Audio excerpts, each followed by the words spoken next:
Reform agenda is the most important agenda for interim government. বাংলাদেশের মানুষ এখনও অন্তর্বর্তী সরকারকে ভালো সমাধান মনে করে বলে মন্তব্য করেছেন প্রধান উপদেষ্টা ডক্টর মোহাম্মদ ইউনূস। ২৭ এপ্রিল রোববার কাতার ভিত্তিক সংবাদ মাধ্যম আল জাজিরাকে দেওয়া সাক্ষাৎকারে তিনি এই মন্তব্য করেছেন।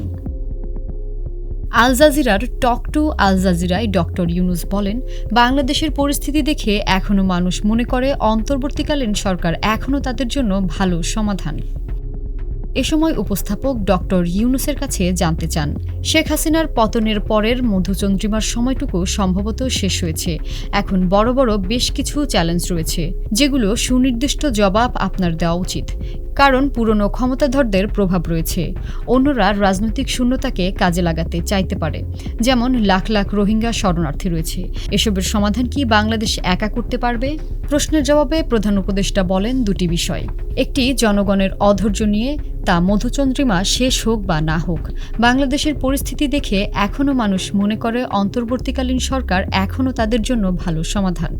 তারা বলছে না অন্তর্বর্তীকালীন সরকারকে যেতে দাও, আজ আমাদের নির্বাচন, কেউ তা বলেনি।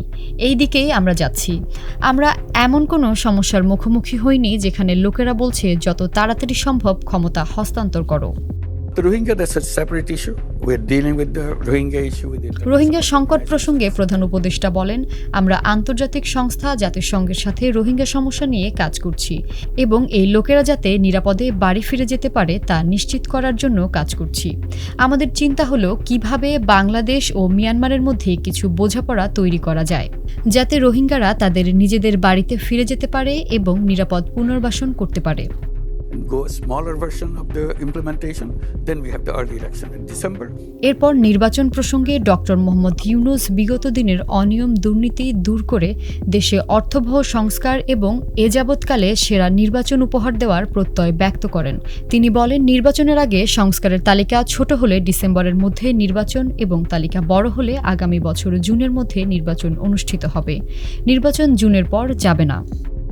honeymoon period after the fall of Sheikh Hasina is probably over now. নির্বাচনে আওয়ামী লীগকে অংশগ্রহণের অনুমতি দেওয়া হবে কিনা এমন প্রশ্নের জবাবে তিনি বলেন, এই প্রশ্নের জবাবের একটি অংশ আওয়ামী লীগকে নির্ধারণ করতে হবে। দলটি আগে নিজেই সিদ্ধান্ত নেবে তারা নির্বাচনে যোগ দেবেন কিনা। তারা এখনও কিছু ঘোষণা করেনি। তাছাড়া নির্বাচনের সময় নির্বাচন কমিশন কি প্রতিক্রিয়া দেয় সেটা সহ অন্যান্য বিষয় রয়েছে বলেও উল্লেখ করেন তিনি। Big implications as to whether or not the Awami League will be allowed to take part. এরপর উপস্থাপক প্রশ্ন করেন, তাহলে লীগের নির্বাচনে অংশ নেওয়ার বিষয়টি নির্বাচন কমিশনের ওপর ছেড়ে দিচ্ছেন কিনা? জবাবে অধ্যাপক মোহাম্মদ ইউনূস বলেন, সেটা নয়। অন্যান্য দল আছে, তারা বলতে পারে যে এই আইনের অধীনে তারা নির্বাচনে অংশগ্রহণ করতে পারবে না।